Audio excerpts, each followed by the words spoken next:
Marketing मैं इसके अंदर क्यों आया, मैंने वेस्टिज क्यों ज्वाइन किया। सर ये हैंग हो रहा है शायद बार बार, लाइफ भी ना कई बार हैंग हो जाती है क्योंकि हमारा माइंड भी कंप्यूटर की तरह है। जैसे कोई प्रोस्पेक्ट मना करता है ना, और इस बिजनेस से हम प्लान दिखाने जाते हैं, फिर वो मना करता है, तो हमें भी उस टाइम ऐसा ही फील होता है कि यार इतनी दूर से ना आया। होता है ऐसा। आज के बाद लोग थोड़ा कम मना करना शुरू कर देंगे।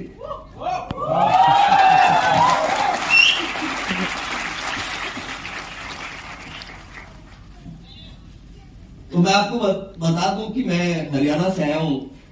हरियाणा में पानीपत नाम सुना आपने? क्योंकि मैं ऐसे शहर में पैदा हुआ जहां का नाम तो सबने सुनी रखा है। पानीपत की ना लड़ाइयां बड़ी फेमस है। 3 लड़ाइयां तो हमने पढ़ी, आजकल 4थी लड़ाई चल रही है, लोगों को अमीर बनाने की लड़ाई।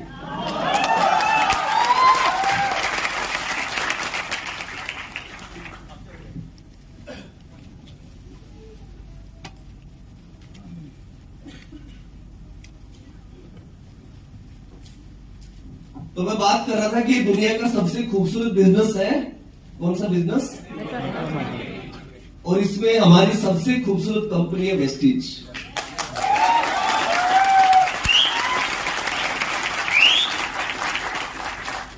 सबसे बड़ा सवाल कि जब भी हम किसी को प्लान दिखाने जाते हैं, हम खुद भी ये सवाल अपने आप से बहुत बार नहीं करते कि मैंने वेस्टिज को क्यों ज्वाइन किया। और हम 1 साल 2 साल 3 साल से काम कर रहे हैं, फिर भी उतनी सफलता नहीं मिली, क्योंकि अभी तक जो हमारा डिसीजन है वो हमें पता ही नहीं कि हमने क्यों लिया। और इसको बहुत सारे लोग, क्योंकि फ्री ज्वाइनिंग है, 8 डिजिट का कोड मिल जाता है, ज्वाइन तो कर लेते हैं, लेकिन एज ए कैरियर इसको नहीं लेते। तो लाइफ में सबसे इंपॉर्टेंट चीज है डिसीजन। क्या है? एक बार अगर आपने डिसीजन ले लिया कि मुझे अगले 5 साल ये करना है, उसके बाद आपको सफलता अपने आप मिलनी शुरू होगी। सबसे इंपॉर्टेंट चीज वेस्टिज ज्वाइन करना नहीं है, उससे भी ज्यादा इंपॉर्टेंट है एक डिसीजन लेना कि मुझे वेस्टिज ही करना है। और वेस्टिज का चुनाव आप कैसे करेंगे? अगर आप सपने देखते हैं तो आप लाइफ में अपना कैरियर बनाते हैं। सबसे पहले जब हम बचपन में होते हैं तो हमें घर वाले एक कैरियर पाथ देते हैं जिसका नाम है नौकरी। मेरे फादर एक स्कूल टीचर थे, और जब से मैं स्कूल जाने लगा तो उन्होंने एक ही सपना दिखाया कि बेटा खूब पढ़ाई लिखाई करो, बड़े होकर नौकरी करनी है। किस किस के पेरेंट्स ने ऐसा कहा? सब नहीं, क्योंकि हम सब मिडिल क्लास फैमिली से आते हैं। तो सबसे पहले हमारे पेरेंट्स कहते हैं कि बेटा खूब पढ़ाई लिखाई करो, बड़े होकर नौकरी करनी है। और हम नौकरी के लिए पढ़ाई करना शुरू करते हैं। पहले 10 साल 10th करेंगे, फिर 12th, फिर कॉलेज जाएंगे। जब तक हम स्कूल में होते हैं तो एक्साइटमेंट बड़ी हाई होती है, क्योंकि हमें बाहर की दुनिया नहीं पता होती। हमें लगता है कि नौकरी हमारा इंतजार कर रही है। जैसे पढ़ाई पूरी करते हैं, हमें तब पता चलता है कि हमारे लिए नौकरी है ही नहीं। तो मैं दीघा में था, तो वहां पे रिसेप्शन पे एक लड़का था। मैंने उससे पूछा आप इस होटल में कितने दिन से नौकरी करते हैं? उसने कहा 3 साल से। मैंने पूछा कितनी सैलरी है? मैं सुन के हैरान हो गया। उसने बताया 6,000 रुपए। सुबह वो 8 बजे आता है अपनी ड्यूटी पे, रात को 8 बजे आता है। 12 घंटे की नौकरी,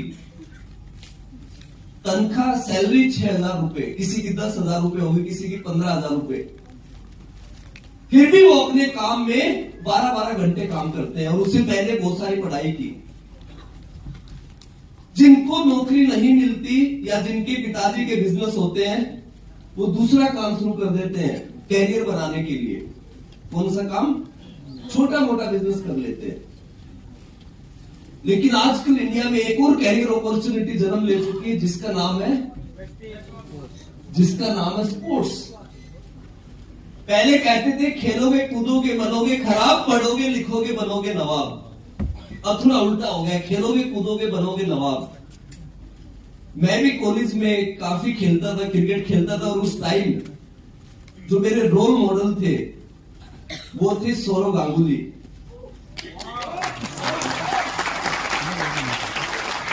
और 2003 में मैं कॉलेज में था और उस टाइम वर्ल्ड कप था और दादा जैसे खेलते थे, क्योंकि मैं भी लेफ्ट हैंडर हूं, मैं भी ओपनर बैट्समैन था और मैं उनको काफी कॉपी करता था।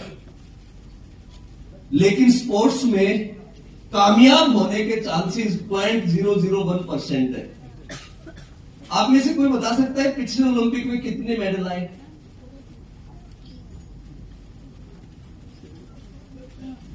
एक नाम शायद आपको याद होगा, नीरज चोपड़ा। वो मेरे शहर से आते हैं। मेडल भी हमें याद नहीं रहती, सिर्फ गोल्ड मेडल याद रहता है। मैं आपको बता दूं 7 मेडल आए थे पिछले ओलंपिक में और हमारे देश में लगभग 80 लाख खिलाड़ी प्रोफेशनल ट्रेनिंग करते हैं।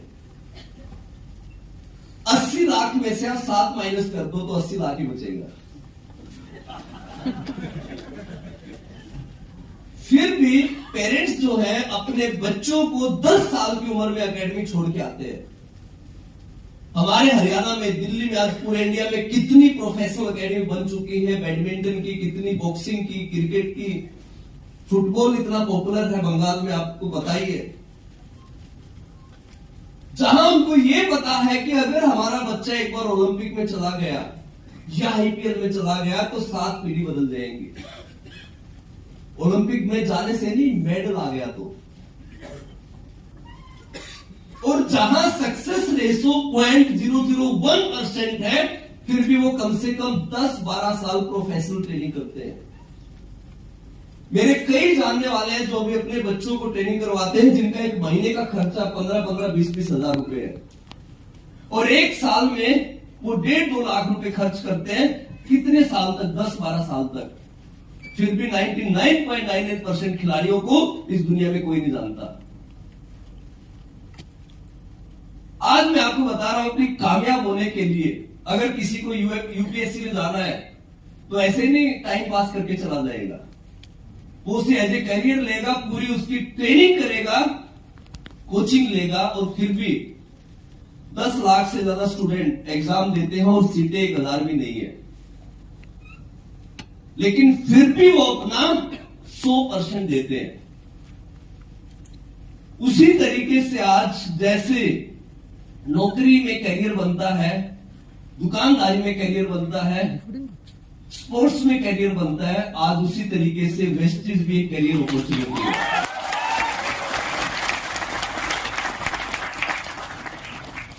लेकिन इसको आपको सीरियसली लेना पड़ेगा एज ए करियर। आपको एक डिसीजन लेना पड़ेगा कि ये भी एक दूसरे कामों की तरह एक काम है।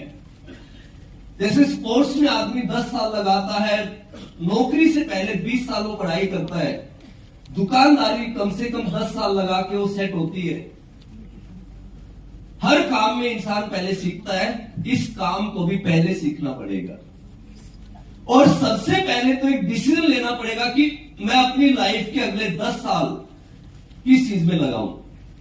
शायद नौकरी आप बहुत सारे लोग करते ही होंगे क्योंकि उसमें अच्छी दाल रोटी चलती है, छोटे मोटे बिजनेस में भी अच्छी दाल रोटी चलती है। तीसरा ऑप्शन शायद हमारी लाइफ से निकल चुका है, अब हम स्पोर्ट्स में जाने लायक तो रही नहीं। ओलंपिक में गोल्ड मेडल आ सकता है किसी का? अच्छा, कोई प्लेयर ऐसा आया नहीं यहां पे। एक ही ऑप्शन बचता है जो हमारी लाइफ को 360 डिग्री बदल सकता है और वो है वेस्टेज बिजनेस।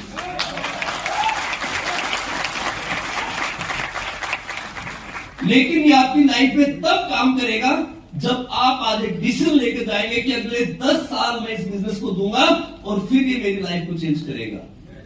प्रॉब्लम क्या है कि हमें सब कुछ 30 दिन में चाहिए। सफलता उन लोगों को मिलती है जो सही समय पे सही डिसीजन लेते हैं। सफलता कभी भी, आप देखेंगे, मैं अभी 1-2 एग्जांपल दूंगा। जिसकी उम्र 50 साल है वो जब अपने 25-30 साल देखेगा ना, या हमारे पेरेंट्स भी हैं, वो कितने पढ़े लिखे हैं इस बात से उनकी सफलता कोई लेना देना नहीं। उन्होंने अपनी जिंदगी में कितने सही फैसले किए, कितने सही डिसीजन लिए, इस पे उनकी सफलता डिपेंड करती है। मुझे आज भी याद है, ऐसी कहानियां हर घर में होगी। अब 1 महीना पहले मैं अपने फादर से कुछ डिस्कस कर रहा था, तो अपने समय की कुछ कहानियां बता रहे थे। तो उन्होंने बताया कि मेरे दादाजी भी हेडमास्टर थे, गवर्नमेंट जॉब में थे। 86 में वो रिटायर हुए। रिटायरमेंट पे उनको 5 लाख रुपए मिले। तब पानीपत में जो सबसे महंगी कॉलोनी थी, मॉडल टाउन, वहां पे 100 रुपए गज जमीन का रेट था। 100 रुपए गज। और कुछ कॉलोनियों में तो बता रहे थे 18 रुपए, 20 रुपए। लेकिन उन्होंने क्या किया, हम गांव में रहते थे, गांव में प्लॉट ले लिया और बाकी पैसे की करवा दी FD, फिक्स डिपॉजिट, वो भी डाकघर में, पोस्ट ऑफिस में। आज वो 100 रुपए की जो जमीन थी वो 1 लाख रुपए से ऊपर हो चुकी है। अगर उस टाइम उन्होंने 20-25 हजार रुपए शेयर मार्केट में लगाए होते ना, तो आज वो 100 करोड़ रुपए हो गए होते। और मुझे यहां पे ऐसी स्पीच भी नहीं देनी पड़ती। मेरे दादाजी के दोस्त ने दिल्ली में एक द्वारका एक जगह है, वहां पे 500 गज का प्लॉट लिया कमर्शियल, और वहां पे आज एक बिल्डिंग बना दी और उनको 20 लाख रुपए किराया आता है, रेंट आता है। ऐसे आप अपने घर वालों से बात करना जाके, वो आपको अपनी लाइफ की कम से कम आपको 20 ऐसी कहानियां सुना देंगे जहां पे वो फैसला नहीं कर पाए। मेरी दादी जी जो भी इस दुनिया में नहीं, वो अक्सर कहती थी कि एक हमारा जमाना था। इसका जमाना था, उनका जमाना, जब गोल्ड 10 रुपए तोला मिलता था। और वो इतनी खुश होकर बताती थी जैसे उन्होंने हमारे लिए 3-4 किलो ले रखा हो।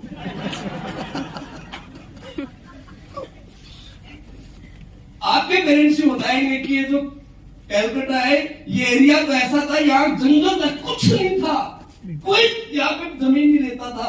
अब देखो कितनी बड़ी बड़ी बिल्डिंगें बन गई, देखते देखते इतने महंगे रेट हो गए। ऐसा सोचते हैं, होता है ना? काश उस दिन हम डिसीजन ले लेते, काश उस दिन डिसीजन ले लेते, एक वो प्लॉट खरीद लेते, एक दुकान खरीद लेते, 10 गुना होगी अभी। होता है ना? क्योंकि जो मिडिल क्लास आदमी है ना, वो जिंदगी में डिसीजन ही नहीं ले पाता। और बहुत सारे ऐसे लोग होंगे आपके रिश्तेदारी में भी जिन्होंने डिसीजन लिए होंगे और वो आज बहुत अमीर भी बने होंगे। 1-2 तो जरूर मिल जाएगा, जो आज से 20-25 साल पहले कुछ भी नहीं था, लेकिन उसने कुछ फैसले किए और आज वो बहुत कुछ बना। तो लाइफ में सबसे बड़ा खेल है डिसीजन का। किसका? डिसीजन का, क्योंकि उसके बाद ही आप कुछ कर पाओगे। तो मैंने भी क्या किया था, 20 साल पहले, ये 2 मेरी फोटो जो आप देख रहे हो, 20 साल पहले जब मेरी एज सिर्फ 19 साल और कुछ महीने थी और मैं कॉलेज में था, फाइनल ईयर अपने पढ़ाई कर रहा था यूनिवर्सिटी के अंदर, BSc फाइनल, तब मेरी लाइफ में और उस डिसीजन लिया कि मैं अगले 10-15 साल किसी चीज को दूंगा और आज मैं कोई डिसीजन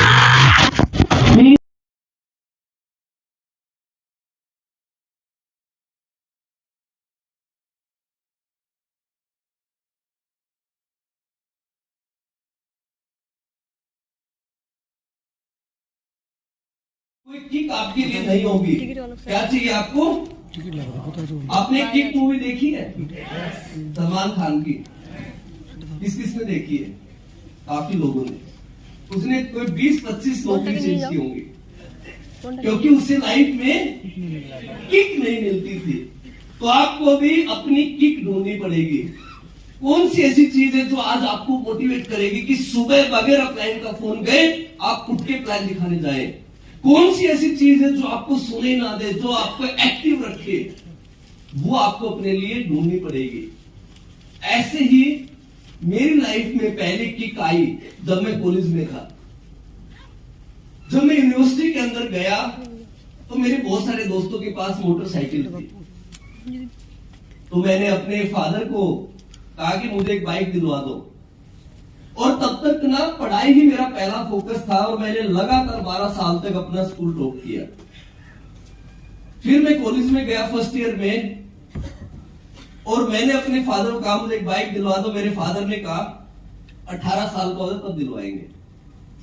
तब मैं 16.5 साल का था। जब मेरा 18वां जन्मदिन आया मैं बड़ा एक्साइटेड था। क्यों था? बाइक मिलेगी।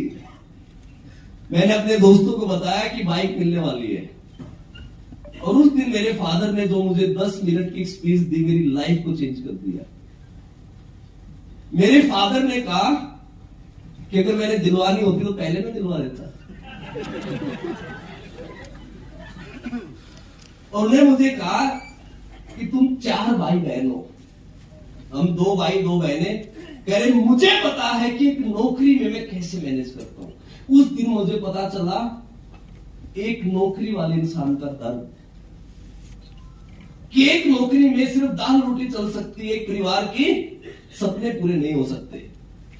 और वो दिन था मेरा नौकरी से ना दिल टूट गया, क्योंकि हमारे घर में बचपन से एक चीज सुनी थी, बेटा खूब पढ़ाई लिखाई करो और आगे जाके नौकरी करनी है। मैं नौकरी के अगेंस्ट कभी नहीं हूं, क्योंकि दाल रोटी तो उसी से चलती है।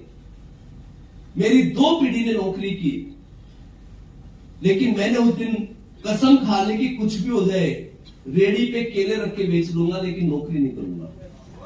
ये मैंने अभी मैं बात कर रहा था डिसीजन की, तो उस दिन मैंने 18 साल की उम्र में ये डिसीजन लिया। मुझे नहीं पता था मैं क्या करूंगा। मेरी लाइफ में कोई ये मेंबर बनाने का जो लोग कहते हैं ये काम आएगा, मेरे हिस्से में कौन सा बिजनेस आएगा ये उस दिन मुझे नहीं पता था। लेकिन मैंने डिसीजन लिया कि मैं नौकरी नहीं करूंगा। अब माइंड सेट हो गया नौकरी नहीं करनी। तो उस दिन के बाद में कभी first second third fourth 10th 20 कुछ नहीं आया। और जो मैंने एंजॉय सेकंड ईयर और फाइनल ईयर में किया, पहले मेरी अटेंडेंस 99% होती थी, वो गिर के आ गई 60-70 पे,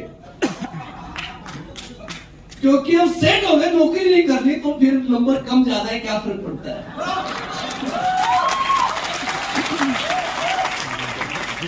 फिर कह रहा हूं कि हमारे देश में अक्सर आधी बात सुनने की आदत है। मैं ये नहीं कह रहा कि पढ़ाई लिखाई खराब है या नौकरी नहीं करनी, क्योंकि हम अपने हिसाब से मतलब निकाल लेते हैं। और याद से नहीं आ रहा है 5000 साल पहले महाभारत में भी आधी बात सुनने की आदत थी। अश्वत्थामा मारा गया, ये लाइन बोलते ही जो बहुत बड़े गुरु थे, गुरु द्रोणाचार्य, उन्होंने हथियार डाल दिए। पूरी लाइन उन्होंने नहीं सुनी, नर नहीं कुंजर। अगली लाइन हम सुनते ही नहीं। और जब इतने बड़े गुरु ने नहीं सुनी तो हम तो आम आदमी है। अक्सर इस बिजनेस में हम आधी बात सुनते हैं कि बहुत पैसे आएंगे, अगली बात सुनते ही नहीं कि मेहनत भी करनी है।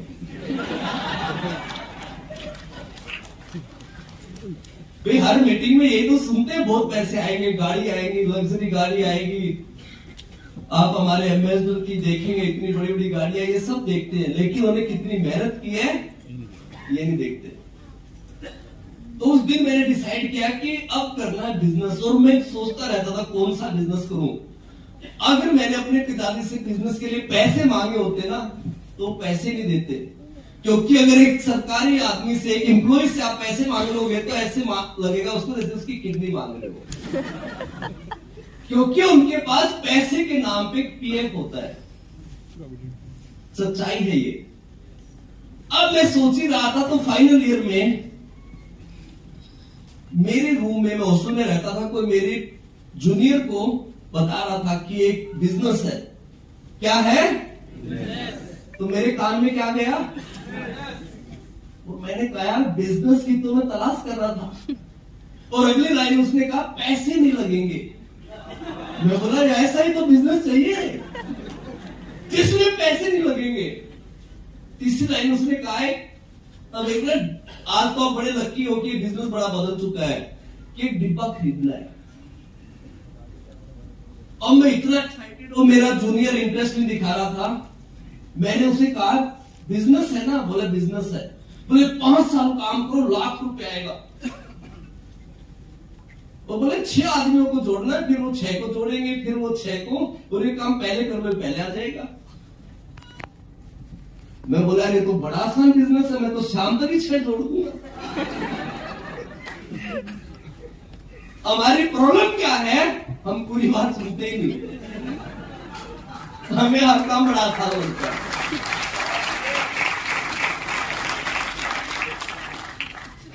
और वो एक विदेशी कंपनी थी, तब वेस्टिज आई नहीं थी। आप बड़े लकी हो कि हो सकता है कि पहली कंपनी वेस्टिज हो।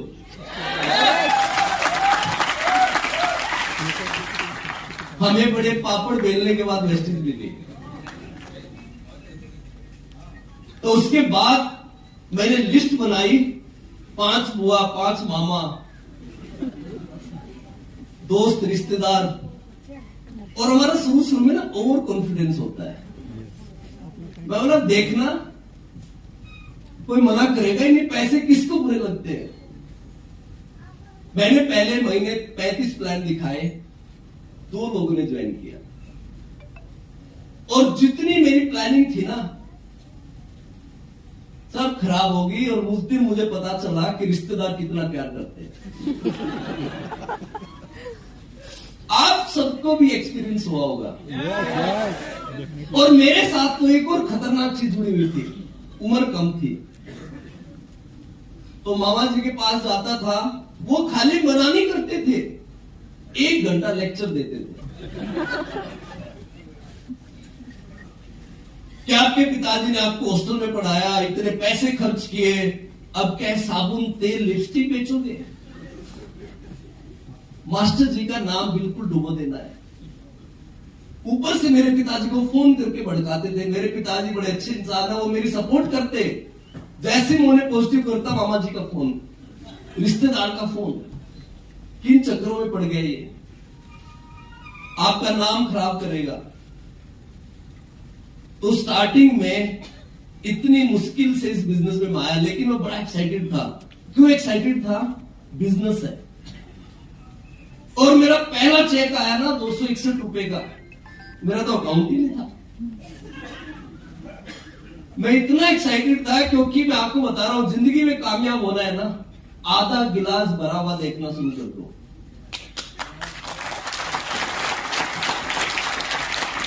लाइफ के 2 नजरिए हैं, एक है आधा गिलास खाली, एक आधा गिलास भरा हुआ।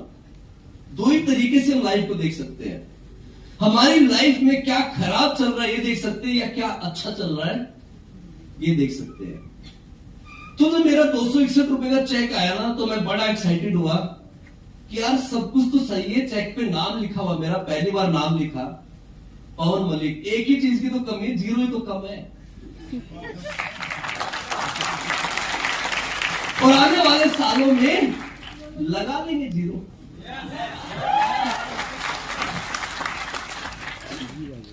लाइफ आप किस माइंडसेट के साथ चलते हो, वही आपकी सफलता डिसाइड करेगी।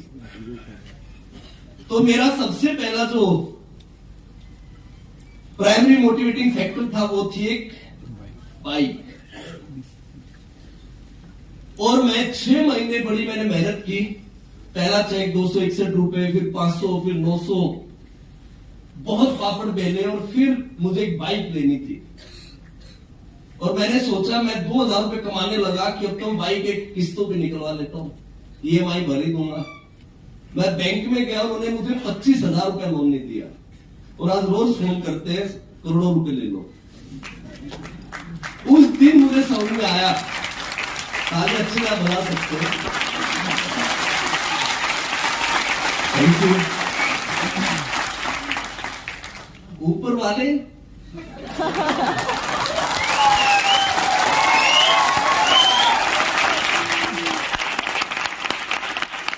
इनसे तो डबल पैसे लेने चाहिए थे,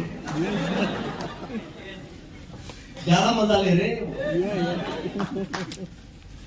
भगवान की तरह ऊपर बैठे हुए, मुझे भी ऐसे करके देखना पड़ रहा है। इंसान को ना लाइफ में थोड़ा जुगाड़ू भी होना चाहिए। सीधे तरीके से काम नहीं होते बहुत बार। मुझे तो बाइक लेनी थी। जब तक अपने गोल पे फोकस रखोगे ना, आपको रास्ते अपने आप मिलेंगे। अब बैंक ने मुझे पैसे दिए नहीं, तो मैंने अपने जीजा जी की, मेरे एयरफोर्स में थे, उनके नाम से बाइक ले ली। और ये वो बाइक थी हीरो होंडा स्प्लेंडर। और मैं इतना एक्साइटेड हुआ क्योंकि तब मेरा ड्रीम ना जैगुआर, तो मैंने नाम ही नहीं सुना था। सबसे महंगी गाड़ी मुझे उन दिनों में पता था, होंडा सिटी। और मेरा ड्रीम था एक बार बाइक आना है बस, क्योंकि पिताजी ने दिलवाई नहीं थी। और फिर मैं इसको लेके चलता ना, और मेरे पिताजी, मेरी बड़ी लंबी स्टोरी है, मुझे तो घर से ही निकाल दिया था। जो जितने लोग होते हैं ना, वही कुछ करते हैं।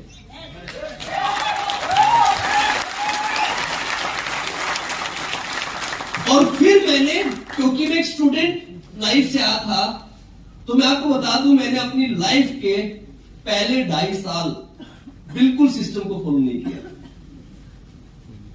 और उस 2.5 साल में मैंने इतना स्ट्रगल किया, मैं एक टीम बनाता था, दूसरी भाग जाती थी, दूसरी डेवलप करता था, तब तक कोई 2 टांगों वाली कंपनी आ जाती थी, वो पहली लेग को लेके साफ हो जाती थी। तो 2.5 साल बाद मेरा चेक पहुंचा 5,000 रुपए, और मैं इतना दुखी हो चुका था कि इस बिजनेस को छोड़ने वाला था, क्योंकि मेरे दोस्तों की तब नौकरी लगनी शुरू हो चुकी थी।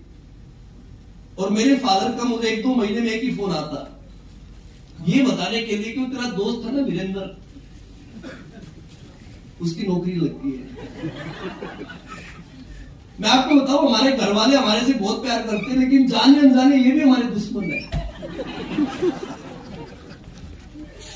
एक तो मैं पहले दुखी, टीम नहीं बन रही, जो बन रही हो भाग जाती है, ऊपर से फोन करके बता रहे हैं। उसका नाम जो मेरे से पढ़ाई में भी कम था, और इतना दुखी मैं उन दिनों में रहता था। फिर एक ट्रेनिंग, मैं आपको बता रहा हूं, जो आगे बताऊंगा, कि अगर आपको कामयाब होना है ना, एक खिलाड़ी बनता है ट्रेनिंग से।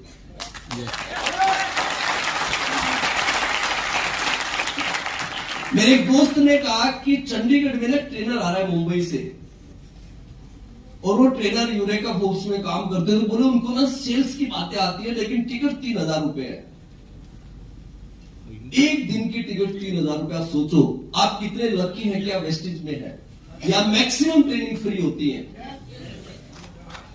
लेकिन जब इंसान की इच्छा होना अंदर से, मैंने 3,000 रुपए टिकट ली, और मैं चंडीगढ़ वो ट्रेनिंग अटेंड करने गया।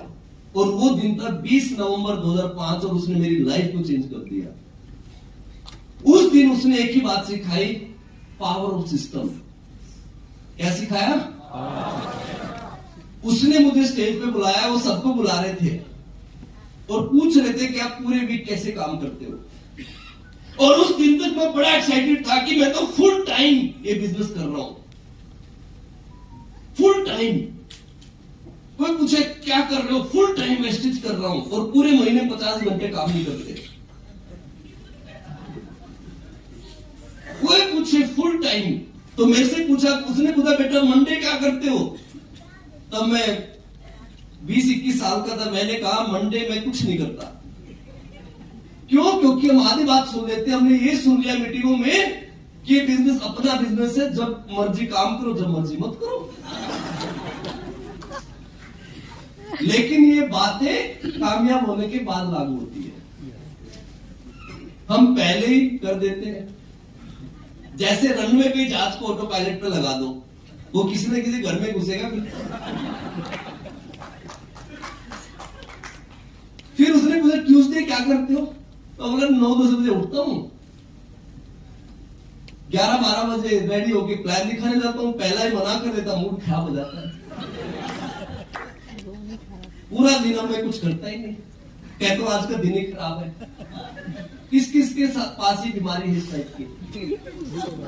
सब मेरे जैसे। बोले उससे अगले दिन एक्चुअली क्या था, तब सारे रिश्तेदारों को पता था कि ये फ्री है। बोला किसी घर में कोई प्रॉब्लम हो जाए मुझे फोन आ जाता है, किसी हॉस्पिटल ले जाना है, किसी की इवन भैंस बीमार होगी उसको भी अस्पताल ले जाना है। भाई उनके बच्चे तो नौकरी कर रहे हैं, फ्री तो मैं हूं। तो उसने मेरी पूरी राम कहानी सुनने के बाद मुझे कहा बेटा 5,000 भी ज्यादा आ रहे हैं।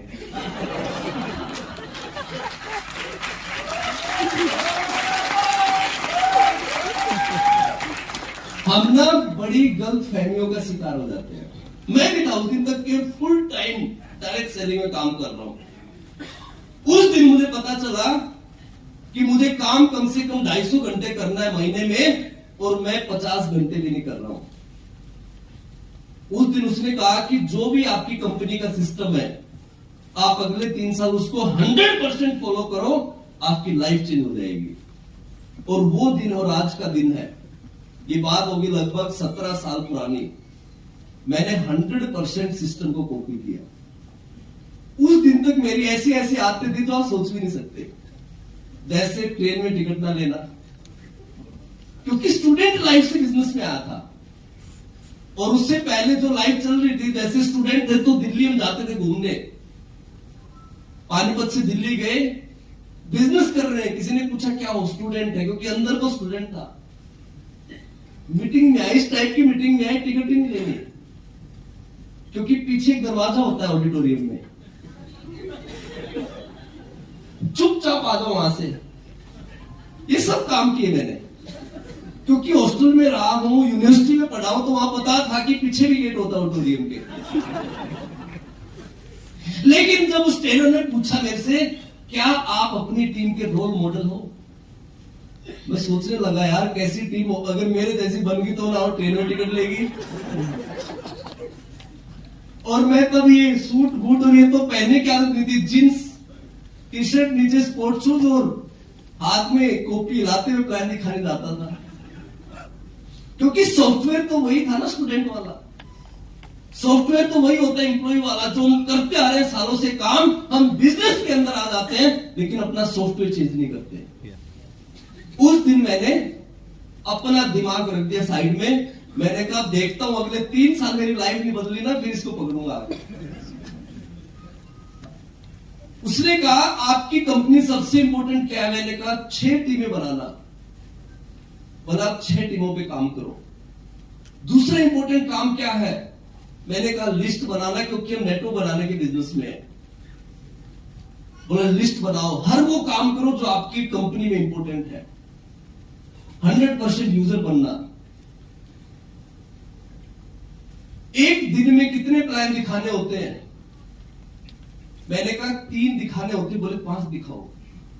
जो भी आपका सिस्टम है कंपनी का, उससे एक्स्ट्रा करो, 1 साल में लाइफ बदल जाएगी।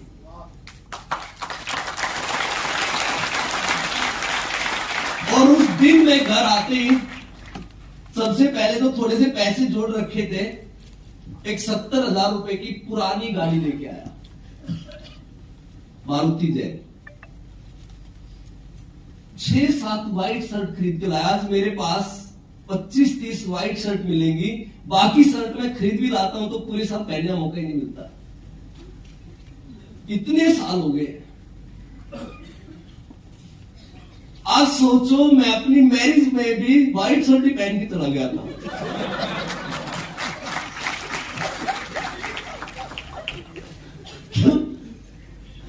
सिस्टम जब दिमाग में घुस जाएगा ना, आपको कामयाब होने से कोई नहीं रोक सकता।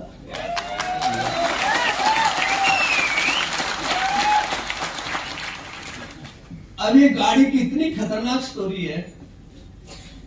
जैसे मैंने गाड़ी ली तो मेरी एक फ्रेंड, जो मेरी भी वाइफ है, वो मेरे बिजनेस में आई। और इस गाड़ी की एक खास बात थी, जब भी वो बैठती थी खराब हो जाती थी। इसलिए मैं कहता हूं पुरानी गाड़ी मत लेना। इससे सुखी तो मैं बाइक में था। और वो बहुत सालों से मेरी लाइफ में धक्के मार रही है। अब क्या है, गाड़ी तो मुझे चलानी आती है, तो धक्का तो वही मारेगी। और वो जमाने में मुझे छोड़ के नहीं गई। और इसकी एक और खास बात थी, जो मुझे इसके खरीदने के 3 महीने बाद पता चला। जब बारिश आई, ये टपकती भी थी। इसलिए मैं लोगों को कहता हूं, अगर आपको पुरानी गाड़ी लेनी है ना, तो पहले एक बाल्टी पानी छत पे डाल के दे। ये वाला एक्सपीरियंस आज तक आपको किसी ने नहीं दिया होगा। और हमने 2 डिब्बे रख रखे थे गाड़ी में। आप सोचो कैसे नेटवर्क बनेगा। तो और ये बेइज्जती करवाती, फिर मैं बेच दी, मैंने वापस बाइक पे आ गया। और अब मैंने कसम खा ली जब 2006 आया कि मैं इतनी मेहनत करूंगा इस साल में, क्योंकि मेरा नया सॉफ्टवेयर था। जैसे 5G है ना, अब 2G बन चुका था 5G। और मैंने उस साल इतने प्लान दिखाए कि मार्च 2006 का जो मेरा चेक आया वो आया 55,000 रुपए। और उसके बाद तो मैं हर महीने ग्रो करता गया। और फिर मैं लेके आया, तब उस जमाने की ओडी थी, टाटा इंडिका टर्बो, वो भी 4 लाख रुपए की।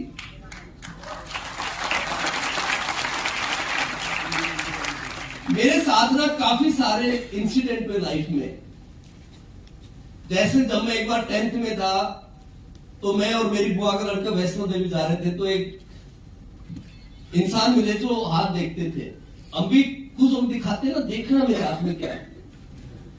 किसने दिखाया है? तो मैंने भी दिखाया। वो विद्वान आदमी बोला कि आपकी लाइफ में ना पैसे है, ना फॉरेन ट्रिप है, ना गाड़ी है। और मेरी बुआ के लड़के बोला आपकी लाइफ में सब कुछ है। मैं 22 बार विदेश जा चुका हूं।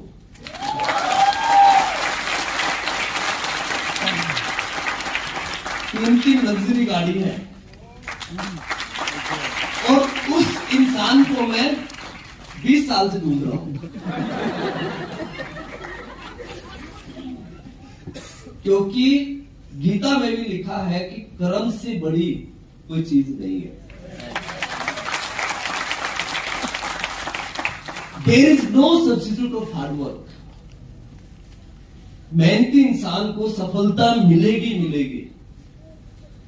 और मैं बहुत बड़ा फैन, आपको बताया कि मैं सौरव गांगुली का था। जब उनको टीम से निकाल दिया था एक टाइम पे, वो इतना पैसा कमा चुका थे कि चाहते तो संन्यास दे सकते थे, लेकिन उन्हें कसम खाई कि मैं बाउंस बैक करूंगा। और वो इंसान थे कि उन्होंने इतनी मेहनत की वापिस, कि उन्होंने बाउंस बैक किया। क्योंकि जो सेल्फ रिस्पेक्ट होती है वो पैसे से बहुत बड़ी होती है।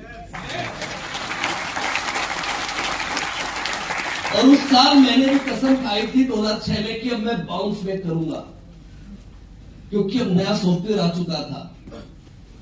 और देखते ही देखते अब मेरा चेक बढ़ने लगा, क्योंकि अब मैंने 6 टीमें बनाना शुरू किया। हम क्या करते हैं, पहले मेरा माइंड था 2 ही टीमों पे काम करूंगा, एक को कश्मीर से कन्याकुमारी पहुंचा दूं।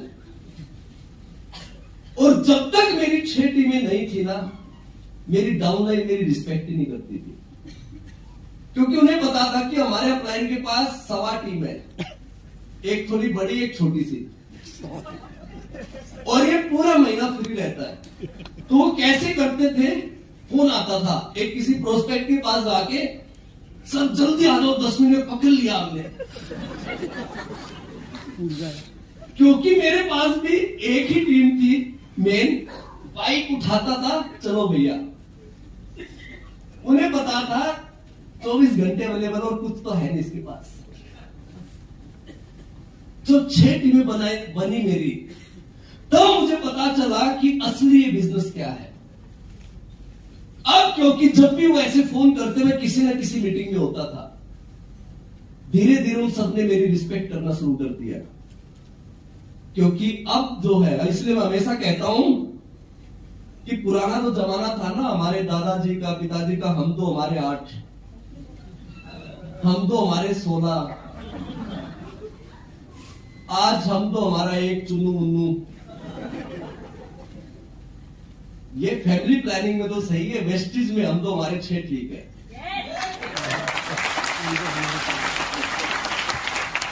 तब ना श्याम को काउंटिंग होती थी, जब हम तो हमारे 16, हम तो हमारे 12, हम तो हमारे 6, कौन कौन 6 भाई बहन है होंगे यहाँ पे भी, 4, 6, 8।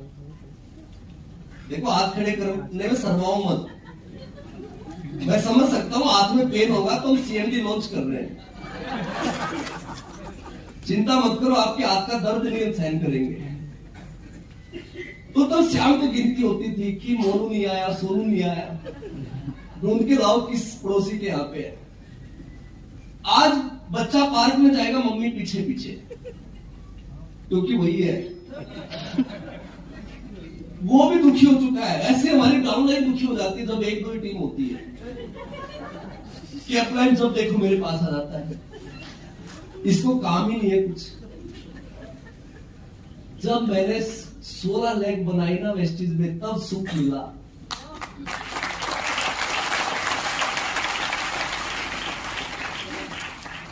तो इसलिए पावर ऑफ स्ट्रक्चर को भी समझना जरूरी है। और जैसे वो 6 टीमें बनती चली गई, 16 बने ना बने, पहले 6 पे फोकस कर लो, क्योंकि जो 6 टायर की गाड़ी होती है ना, उससे दूसरी गाड़ियां थोड़ी दूरी बना के रखती है। और जो 2 टायर की गाड़ी है ना, उससे रोड पे कोई नहीं डरता। देख लेना कोई बाइक वाले से डरता हो तो 2 लाइन वाली कंपनियों का ये हाल होता है।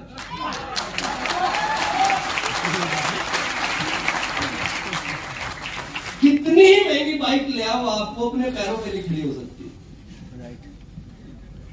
उस फिक्स ट्रेंड चाहिए, क्योंकि मैंने इतने सालों में मार्केटिंग प्लान में तो पीएचडी कर रखी है, क्योंकि मैं नॉन मेडिकल स्टूडेंट था, स्टैटिस्टिक्स पढ़ा हुआ है, वो मेरा फेवरेट सब्जेक्ट रहा है।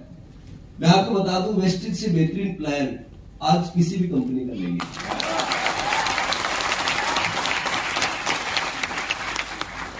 और 2006 के बाद तो मेरी लाइफ में इतनी सक्सेस आई, मैंने सोचा भी नहीं था। 2008 में मैं वरना गाड़ी मुझे गिफ्ट में मिल गई, स्विट्जरलैंड का ट्रिप मैंने अचीव कर लिया, सोचो 2008 में। अब मुझे कितने साल हुए? 5 साल। और जिस आदमी ने मुझे प्लान दिखाया था, उसने एक ही बात कही थी, 5 साल जरूर काम करना। और मेरे फादर पहली बार मेरी मीटिंग में आए, और मैंने पहले सोच रखा था, मैं थोड़ा विजुअलाइज बहुत करता हूं, पहले सोच के रखता हूं। 2007 में सोच लिया था कि मैं एक बहुत बड़ा इवेंट करूंगा, स्टेज पे गाड़ी आएगी और मेरे फादर उस दिन मीटिंग में आएंगे और मैं उनको गाड़ी में बिठाऊंगा। अभी तक ये गाड़ी अचीव नहीं की थी, 1 साल पहले वेन्यू बुक करवाया, और गाना भी 1 साल पहले सोच रखा था कि मैं निकला गड्डी लेके। अगर आपको सफलता चाहिए ना, तो अपने सपने लोगों को बताना शुरू करो, कुछ तो उसी में बेहोश हो जाएंगे। कई लोग मुझे कहते थे कि क्या ये सब आएगा आपकी जिंदगी में? बोला नहीं आएगा तो भी क्या फर्क पड़ता है, वैसे भी नहीं है, बता के मजे ले लो। तो इसलिए पॉजिटिव रहना बड़ा जरूरी है। और उस दिन मेरे फादर आए, वो मेरे लिए सबसे बड़ा दिन था। और उस दिन उन्होंने स्टेज से कहा कि अच्छा हुआ मेरे बेटे ने मेरी बात नहीं सुनी।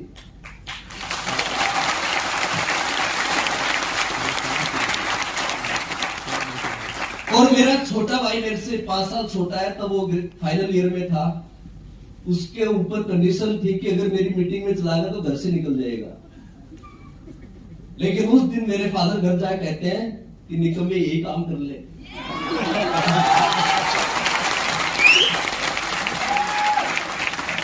और वो भी अब 14 साल से मेरे साथ इस बिजनेस में है, यूथ आइकन है, 15-16 लाख रुपए महीना कमाता है। आपको बताया, एक गीता फोगाट का मेडल आया था कुश्ती में 2010 में, और आज लाखों लड़कियां ग्राउंड पे जाने लगी। एक सफलता सिर्फ आपकी लाइफ नहीं बदलती, पूरी कम्युनिटी की लाइफ बदलती है, पूरे समाज में बदलाव आता है। और फिर तो मैं रुका ही नहीं लाइफ में। 2012 तक जाते जाते मैं फॉर्च्यूनर ले आया और यहाँ मैं 10 लाख रुपए महीना कमाने लगा था। 2015 तक जाते जाते मैं जगुआर ले आया और तब मेरी इनकम थी लगभग 25 लाख रुपए। और फिर मैं डिस्कवरी लेके आया। मेरा एक ही बेटा है, देखो कितना अच्छे से लोगो बना रहा है। ये डीपीएस में पढ़ता है। साल में मैं कभी कभार 1-2 बार पीटीएम में जाता हूं तो टीचर कहती है आपका बेटा पढ़ाई में बिल्कुल सीरियस नहीं। मैं कहता हूं सीरियस कर भी मत देना।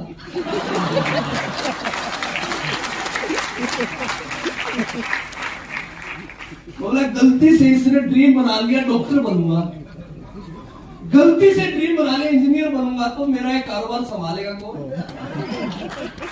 और ऊपर से वेस्टर्न ने टेंशन दे रखी है, हर 6 महीने में कंट्री लॉन्च कर देती है। अभी फिलीपींस लॉन्च किया, थोड़े दिन पहले गाना लॉन्च किया, अभी थाईलैंड लॉन्च हो जाएगा, फिर मलेशिया हो जाएगा। जब तक 18 साल का होगा 50 देशों बिजनेस होगा, संभालेगा कौन?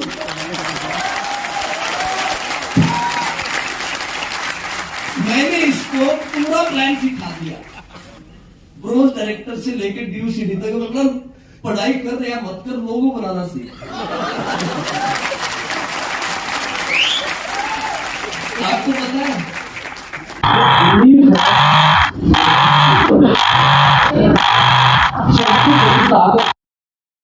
2008 में मैं एक बार मुंबई में गया। मैंने लाइफ में ट्रेनिंग ही बहुत ली। जब मैं 2008 में 2.5 लाख रुपए कमाने लगा तो मैं तो 1 लाख रुपए के लिए आया था। अब मेरा ड्रीम होगा 10 लाख कमाने। तो हम ना रुक जाते हैं एक लेवल तक ट्रेनिंग लेके। तो मैंने 1 लाख रुपए का एक कोर्स ज्वाइन किया 7 दिन का। मैं मुंबई गया 7 दिन के लिए और फीस थी 1 लाख रुपए। और ट्रेनिंग का नाम था how to become billionaire, 100 crore कैसे कमाए। और मैं उस टाइम तक अपने आप को सोचता था बहुत अमीर आदमी हूं, क्योंकि अगर 23-24 साल में 2.5 लाख रुपए आ जाए। लेकिन जब मैं उस ट्रेनिंग में गया तो मुझे 2.5 लाख में चिल्लर लगे, क्योंकि 100 करोड़ के आगे तो 2.5 लाख चिल्लर ही, आज भी चिल्लर है। उन्होंने वो चीजें सिखाई जिसकी वजह से आज तक मैंने किसी भी फ्रॉड काम में 5 रुपए नहीं लगाए। बहुत लोगों को मैंने अपनी लाइफ में speak Asia, social trade, crypto, coin में बर्बाद होते हुए देखा इतने सालों में। क्योंकि उस दिन उन्होंने एक चीज सिखाई थी उस ट्रेनिंग में, और जो 3 दिन तक वो सिखाते रहे कि 1 रुपए में 100 ही पैसे हैं। ये बात किसको नहीं पता? सबको पता है और किसी को नहीं पता।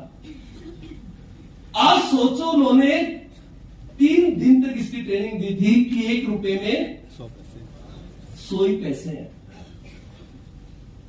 इसीलिए जो भी मेरे पास आया कि सर 10,000 रुपए लगा दो, 1 साल बाद 40,000 रुपए। मैं उनसे एक ही सवाल करता था, भाई 1 रुपए में तो 100 ही पैसे, तुम्हारे पास ही ज्यादा पैसे कहां से आए?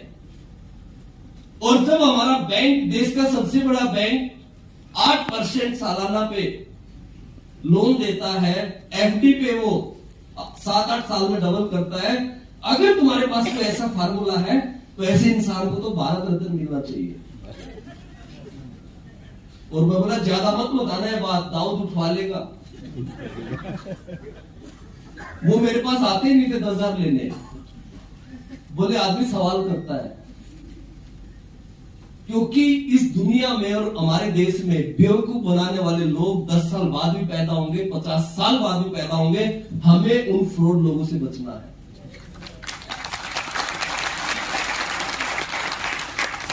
और मैं हमेशा कहता हूं कि अमीर 2 तरीके से बना जा सकता है, एक रतन टाटा जी की तरह। फेमस भी कई तरीके से बना जा सकता है। सचिन तेंदुलकर की तरह फेमस बन सकते हैं, सौरव गांगुली की तरह फेमस बन सकते हैं। हमारे देश में बहुत सारे और भी महान लोग हुए हैं। सुभाष चंद्र बोस से बड़ा फेमस आदमी तो पैदा ही नहीं हुआ।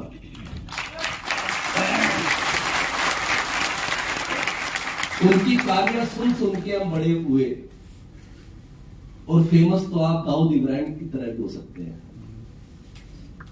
उनकी तरह भी अमीर बन सकते हैं। हमें डिसाइड करना है कि हमें कौन सा तरीका अपनाना है, वो हमें डिसाइड करना है। लेकिन जब कोई वो दिखाता है ना शॉर्टकट, सच बताओ दिमाग एक बार तो हिल जाता है, लेकिन दूसरे उस पे वो याद आ जाता है वो ट्रेनिंग कि 1 रुपए में तो कोई मेरे पास आता है ना, हमारे प्लान में आपसे ज्यादा पैसा है, मैं उसको ज्वाइन करवा लेता हूं। हमारे प्रोडक्ट आपसे ज्यादा सस्ते हैं, वो भी मैं ज्वाइन करवा लेता हूं, क्योंकि मैं उनको 1 घंटा बिठा के यही समझाता हूं कि 1 रुपए में कोई पैसे हैं।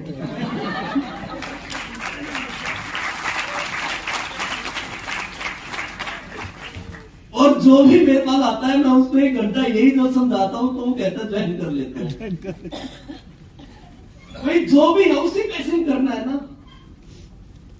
तो ये इसलिए फिर थोड़े दिन में लोग कहते हैं मेरे 10 लाख डूब गए, 5 लाख डूब गए। भाई हम रीजन है, सही तरीके से ही आदमी अमीर बन सकता है, गलत तरीके से कभी अमीर नहीं बन सकता। तो मैं उस ट्रेनिंग में जब गया तो उन्होंने कहा कि अपनी ना एक ड्रीम बुक बनाओ 2008 में, और ऐसे ऐसे ड्रीम लिखो जो आपको लगता है ये पॉसिबल ही नहीं है। और उन्होंने 2008 में ड्रीम बुक बनवा दी और मैंने वो पीपीटी बना ली। मेरी आदत क्या थी, जब मैं सिस्टम फॉलो करने लगा ना तो दिमाग नहीं लगाया, 100% करना है। तो हमने एक पीपीटी बनवाई कि इफ आई एम रिच तो मेरी लाइफ कैसे होगी।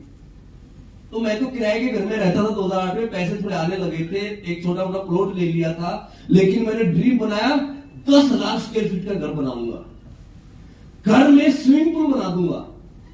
बोला लिखो तो साला बड़ा बड़ा लिखो, वही छोटा किसने लिखना। और अगर मैं डॉग रखूंगा तो उसके आगे के 2 दांत तोड़ के डायमंड के लगवा दूंगा।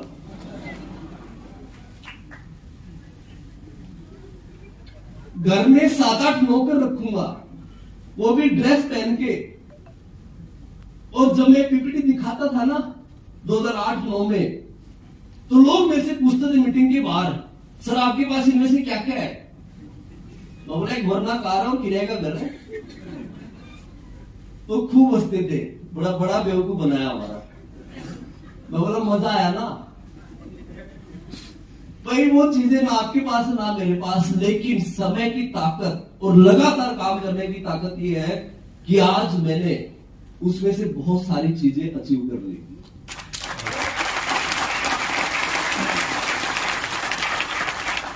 और आज मैंने एक बहुत बड़ा घर बनाया जो मैं कभी सपने में नहीं सोच सकता था। 18,000 स्क्वायर फीट।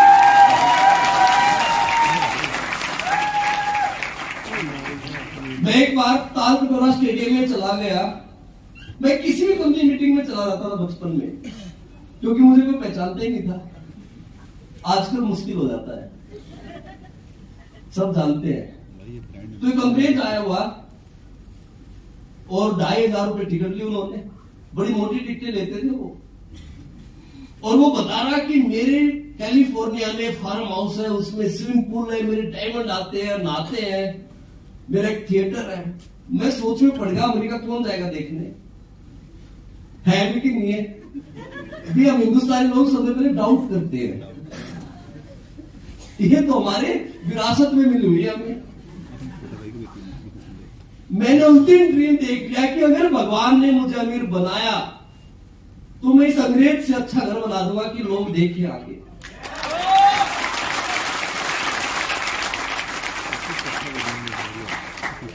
मैंने 20 रिश्तेदारों से पूछा घर बनाने से पहले, अपने फादर से पूछा कि मैं करोड़ों रुपए लगा के घर बनाना चाहता हूं। 20 के 20 लोगों ने मुझे बना दिया। बोले पागल है, फैक्ट्री ले ले, शोरूम ले ले। उन्हें पता ही नहीं कि इससे बड़ा शोरूम हमारे बिजनेस में कोई है ही नहीं। तो आप गूगल पे डालेंगे वेस्टिज एम्बेसडर पवन मलिक तो लोकेशन आपको सीधी मेरे घर लेके आएगी और आपका भी स्वागत है।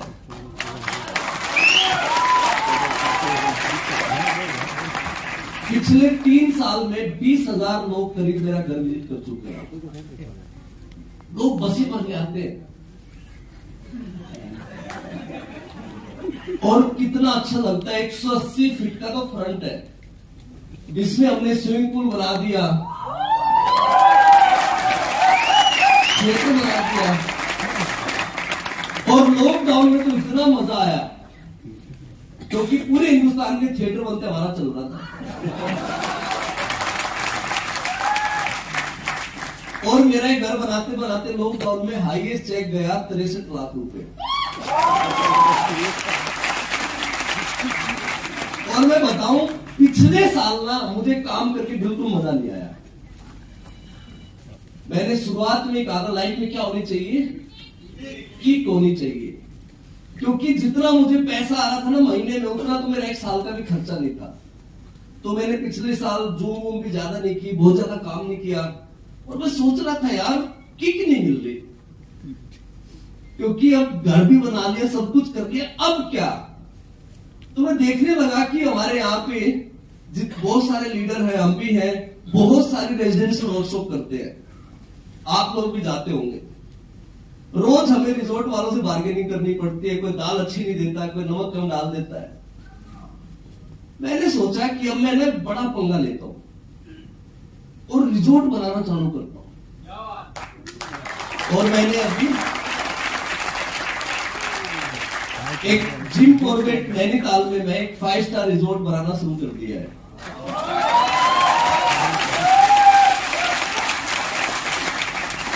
और मैंने वहां पे 70 बीघे जमीन ली है और मेरा ड्रीम है 30 के 30 दिन वहां वेस्टिज की ट्रेनिंग चले।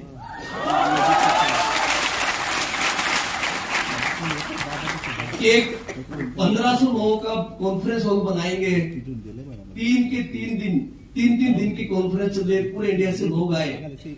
और मैं सोचने लगा 2040 तक मैंने सोचा कि ऐसे तो मैं 8-10 रिजॉर्ट बना दूंगा। मैं दिखा था कल, मैं वहां पूछ रहा था जमीन के रेट क्या है, क्योंकि वहां मैंने 5-6 होटल देखे, 9 फीट की हाइट, मजा ही नहीं आया कॉन्फ्रेंस करने में। मैं बोला यार ये जो हॉल बनाते हैं तो वेस्टिज हॉल में ध्यान ही नहीं रखते, छोटे छोटे हॉल बना रखे हैं। आप लोग भी जाते होंगे कभी ना कभी वहां पे। तो मेरा ड्रीम है कि आने वाले टाइम में आप देखेंगे कि वेस्टिज के जो लीडर है ना उनमें इतनी पावर है कि अगले 20 साल में कोई ऐसा मेन डेस्टिनेशन नहीं होगा जहां हमारे लीडर्स के रिजॉर्ट नहीं होंगे।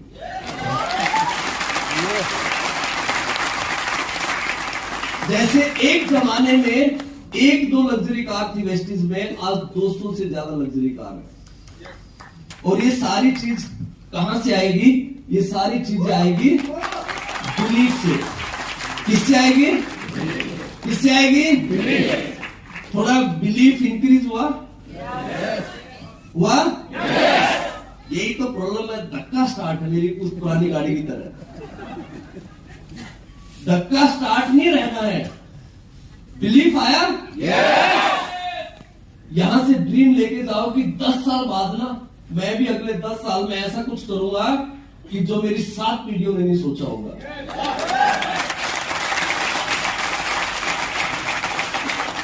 और बड़ी सफलता के लिए सबसे पहले 3 चीजें चाहिए। सबसे पहले बिलीफ, दूसरी चीज चाहिए पॉजिटिव एटीट्यूड की हो सकता है, और तीसरी सबसे इंपॉर्टेंट चीज राइट प्लेटफॉर्म।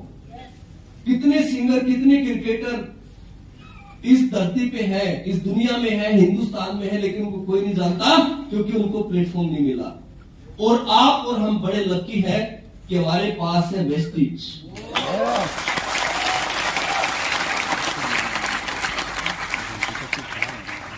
मेरा 20 साल का एक्सपीरियंस है, 7 साल अभी मुझे वेस्टिज में हो जाएंगे। इससे पहले मैंने 13 साल दूसरी कंपनियों में भी काम किया, तो मैं अच्छे से कंपैरिजन करके बता सकता हूं कि वेस्टिज जैसा ना कोई था ना, और मुझे नहीं लगता कोई और आएगा।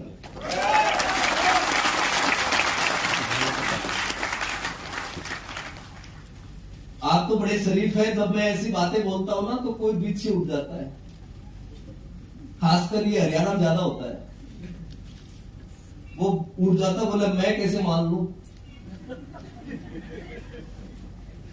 भाई, वेस्टेज जैसा ना कोई था ना है, मैं कैसे मान लूं। तो ऐसे लोग भी होने चाहिए। मैं उनको फिर ये वाली स्लाइड दिखाता हूं,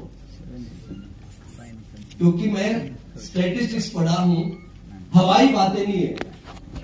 मैं टेक्निकली आपको बता रहा हूं कि वेस्टेज जैसा ना कोई था ना है, और ना वेस्टेज जैसा कोई होगा। उसके पीछे रीजन है, सबसे पीछे बड़ा रीजन कि किसी भी कंपनी को बड़ा बनने के लिए एक मैनेजमेंट की सोच होनी चाहिए। तो आज हमारे पास एक विजनरी मैनेजमेंट है, जिसने 5 करोड़ सालाना कंपनी को, जो कंपनी साल का 5 करोड़ करती थी, उसे लगभग 3000 करोड़ की कंपनी बनाया, और वो भी इतने कम टाइम में। अभी जो हमारे आके हेड है, वो मुझे बता रहे थे कि जब उन्होंने ज्वाइन किया 2008 में, तो 4-5 स्टेट का बिजनेस 10 लाख का था, 4-5 स्टेट का। और आज तो एक दिन में सिर्फ बंगाल ही 10 लाख से ज्यादा करता होगा, एक दिन में। तो ये वो वेस्टेज है, ये वो मैनेजमेंट है जिसने इस वेस्टेज को इतना बड़ा बनाया।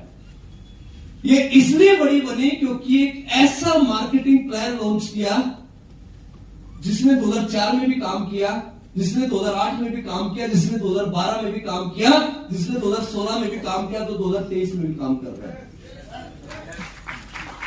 बहुत सारी कंपनी ऐसी हैं जो 25 साल पुरानी है, और उसमें टॉप 10 अर्नर वही है जिन्होंने 25 साल पहले ज्वाइन किया था, 20 साल पहले ज्वाइन किया था।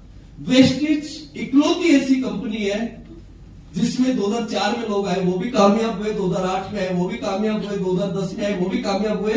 मैं 2016 में आया, मैं भी एम्बेसडर बना, 2016 के बाद के लोग भी कामयाब हुए। इसका मतलब हमारा प्लान सबके लिए एक जैसा है।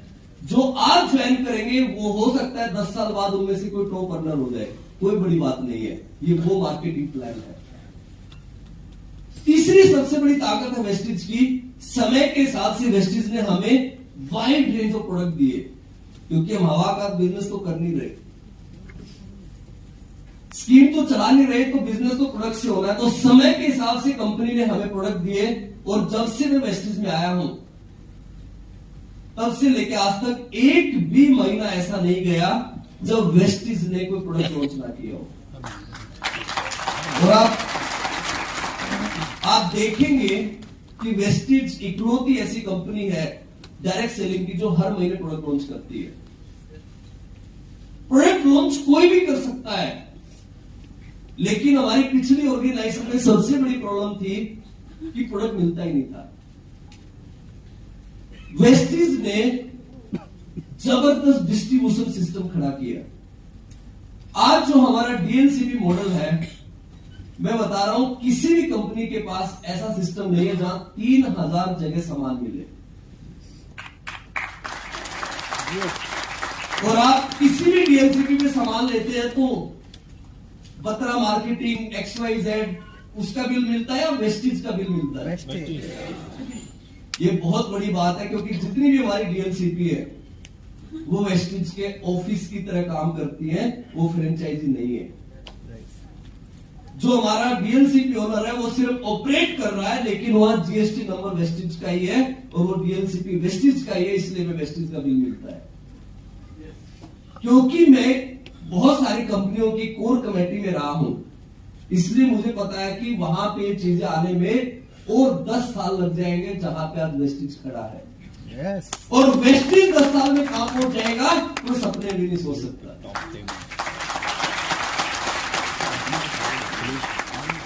और आपको पता है सबसे खतरनाक चीज वेस्टेज में क्या है? Training system. क्योंकि मुझे पता है कि ट्रेनिंगों ने कैसे गांव के लड़के को यहां तक पहुंचा दिया, कितनी पावर होती है ट्रेनिंगों में। और आज वेस्टेज वो कंपनी है जो साल में लगभग 30,000 मीटिंग वर्ल्ड वाइड करती है। 30,000 मीटिंग। और मैं आपको बता दूं, सारी कंपनी मिला के भी हिंदुस्तान में 30,000 मीटिंग नहीं करती साल में। लेकिन क्या होता है, जैसे कहते ना, घर की मुर्गी दाल बराबर, ये डायलॉग देखो, हरियाणा हो या कैलकाटा सब जानते हैं। मैंने एक दिन जम्मू में पूछा तो उनको पता था। ऐसे ही होता है जब वेस्टिज में हमें ना, तो हमें कई बार अपनी ताकत नहीं पता, कितनी बड़ी स्ट्रेंथ है वेस्टिज। अगर आप उस स्ट्रेंथ को लेके मार्केट में जाओगे ना, तो आप सोच नहीं सकते हो आपका कितना बड़ा नेटवर्क बन जाएगा। और उसके लिए आपको अपने प्रोडक्ट के बारे में सीखना पड़ेगा। इतनी वाइड रेंज ऑफ प्रोडक्ट। आज कई लोग मेरे पास आते हैं। एक बार मैं पंजाब में मीटिंग कर रहा था, तो एक आदमी ने मुझे कहा, सर आप तो कोर कमेटी में हो, एम्बेसडर हो, बीएमसी मेंबर हो, बाली सर को बोलो चप्पल लॉन्च कर दे। किसी आदमी ने मुझे कहा, सर गोलगप्पे लॉन्च करवा दो। एक आदमी ने कहा, झाड़ू लॉन्च करवा दो। मैंने कहा, बीबी से पिटना है क्या, या क्या पार्टी ज्वाइन कर ली?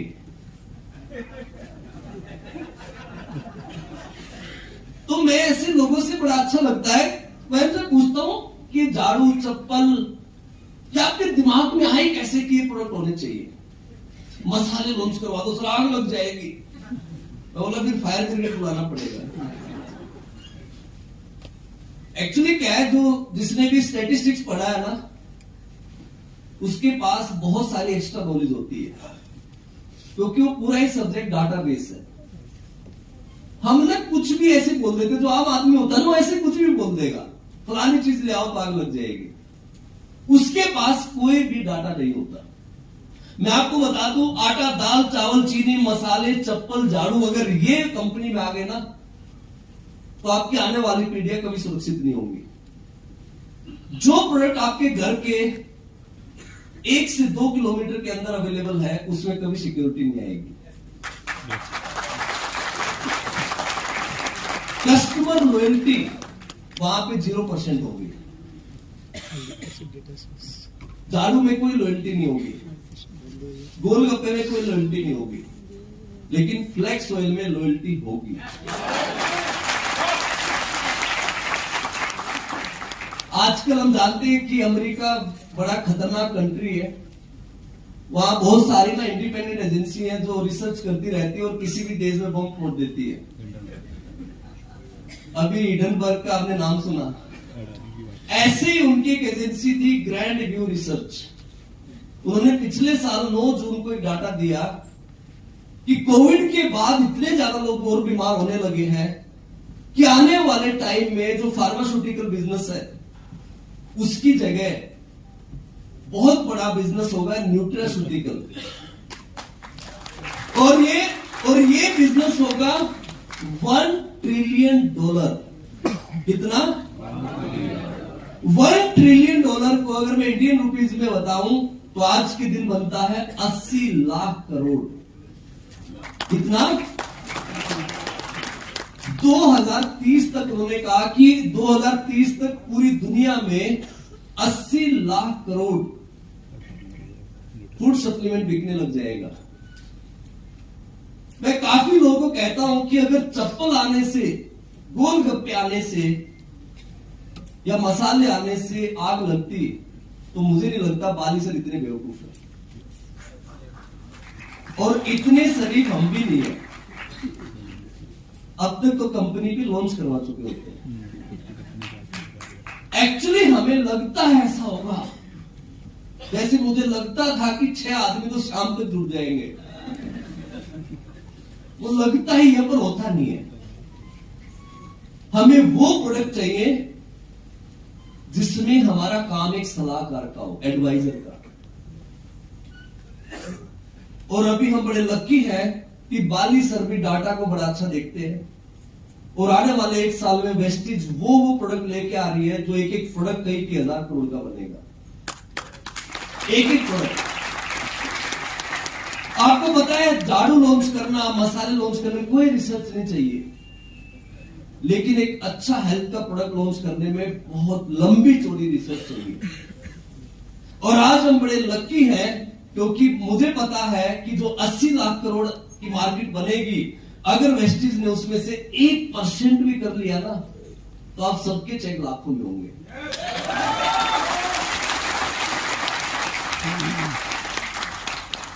क्योंकि कोई भी मार्केटिंग प्लान पैसे नहीं देता, पता आपको? पैसे किसी भी मार्केटिंग प्लान से नहीं आते, पैसे टर्नओवर से आते हैं। अगर आपके 50,000 पीवी होने लगे तो अपने आप पैसे आएंगे। आप किसी भी कंपनी में काम कर लो, अगर 5,000 पीवी है तो पैसे कोई नहीं देगा। जब कंपनी का टर्नओवर, सोचिए आप, अगर 1% भी हेल्थ से होने लगा, 80 लाख करोड़ का 1% कितना होता है? 80,000 करोड़। और जब वेस्टीज 5 करोड़ से 3,000 करोड़ पे जा सकती है, तो यहां से 80,000 करोड़ पे भी जा सकती है। कोई बड़ी बात नहीं है। और बाली सर हमेशा कहते हैं सोचने की हिम्मत करो। यही मैं कह रहा हूं, सोचने की हिम्मत करो। इसी ऑडिटोरियम में आप अपनी BMW लेके आना।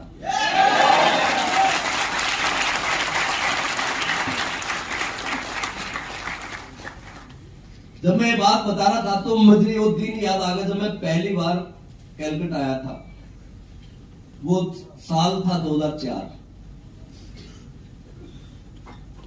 मुनीस करके एक मेरा डाउनलाइन यहां पे था, और उसने मुझे बताया कि सर एक कालका मेल आती है हमारे वहां से, और मैं यहां पे आया। जब मैं वापिस आ रहा था तब ना हमें रिजर्वेशन का इतना आइडिया भी नहीं था। स्लीपर में मैं आया, और जब वापिस आ रहा था तो रिजर्वेशन नहीं मिली। तो वो आया मेरे पास, बोला सर रिजर्वेशन मिल गई है। बोला यार बड़ी अच्छी बात है, मिल गई। मैं और मेरा एक डाउनलाइन 2 लोग हम आए थे, और वो रिजर्वेशन थी जनरल डिब्बे की। उसने हमें ट्रेन में बिठा दिया, और जैसे ही ट्रेन 2-3 घंटे आगे गई तो जनरल डिब्बे पे भी लोग सीट पे, हम नीचे। और दिल्ली तक जाते जाते तो डिब्बे कैपेसिटी 100 थी, तो आदमी 500 थे। तो मैं लगभग 18 साल पहले आया था पहली बार यहां पे, और आज मैं जब आया तो फ्लाइट से आया।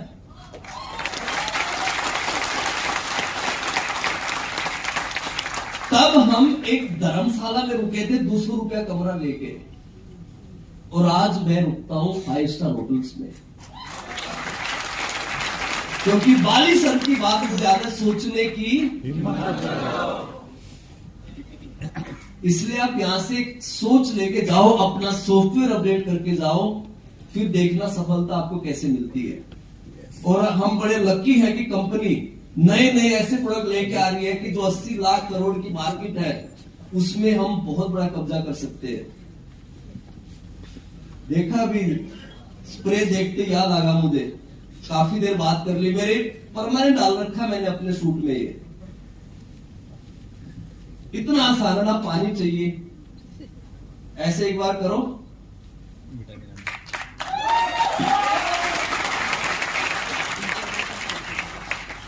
मेरे आजकल काफी डॉक्टर भी फ्रेंड है, तो मेरे एक फ्रेंड घर पे आए हुए थे।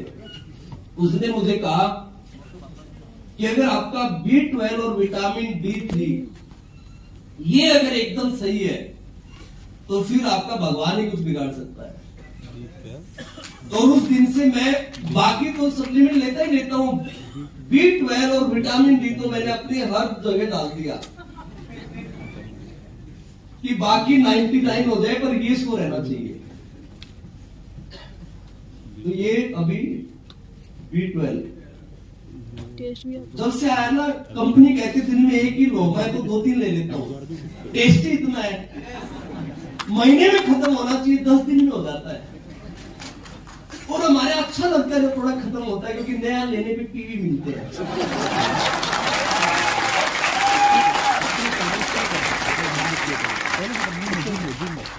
अभी एनर्जी बूस्टर जब से आया है, कितनी बोतलें 1 लाख के करीब बिकने लगी, जब देखो आउट ऑफ स्टॉक।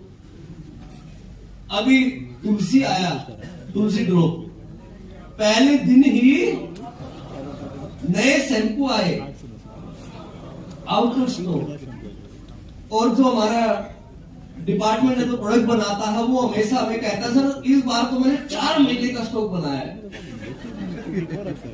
और हम सब उसकी सारी प्रोजेक्शन फेल कर देते हैं। अब ये पता है क्या कह रहा था, सर ये सीएमडी मैंने इतना बना दिया 6 महीने खत्म नहीं होगा। मैं आपको गारंटी दे रहा हूं पहले दिन ही आउट ऑफ स्टॉक।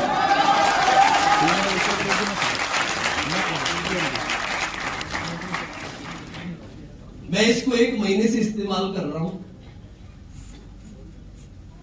मेरी मदर को भी मैं इस्तेमाल करवा रहा हूं। जोड़ों में दर्द है ना, तुरंत ये रिजल्ट दे रहा है। इतनी मैं ट्रेनिंग करता हूं, इतना मैं ट्रैवल करता हूं। पहले क्या होता था, थकावट होती थी। अभी आप लोग मुझे थके हुए लग रहे हो, थोड़े से लग रहे हो, मैं नहीं लग रहा हूं, क्योंकि मैं सुबह भी, और अभी जब से सीएमडी मेरे पास आया ना, मैं दिन में कम से कम 3 लीटर पानी पीने लगा। क्योंकि इसकी खास बात क्या है, आपको 1 लीटर पानी में 7 बूंद डालनी है। तो मैं ट्रैवल जब होता है तो 1 लीटर बोतल पानी ली, उसमें सुबह ही 7 ड्रॉप डाल देता हूं। जैसे वो बोतल खत्म हुई फिर उसको भर लिया, फिर 7 ड्रॉप, और शाम तक आते आते, और वैसे भी सब कहते हैं 3 लीटर पानी पीना चाहिए, तो सीएमडी के साथ साथ 3 लीटर पानी भी पिया जाता है। और ये इतना खतरनाक प्रोडक्ट है, ये हम सबके दिमाग के बल्ब जला देगा, और असली में भी जला देता है। आपने डेमो देखोगे तुम, असली में जला देता है। बड़ा ही खतरनाक प्रोडक्ट है, और आप देखोगे आने वाले टाइम में यही प्रोडक्ट बन जाएगा 500 करोड़ का।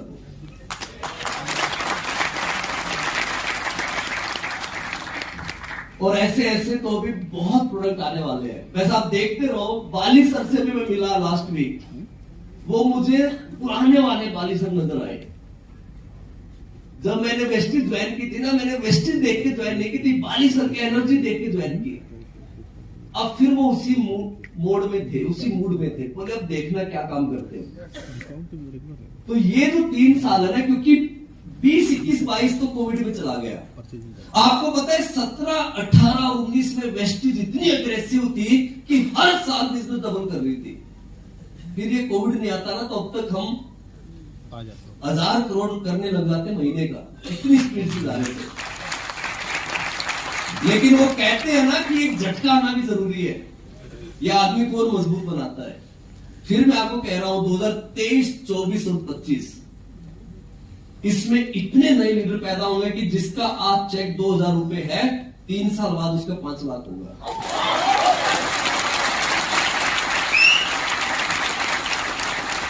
लेकिन वो किसका होगा? जो प्लान की ट्रेनिंग लेगा, जो सिस्टम की ट्रेनिंग लेगा। किसकी?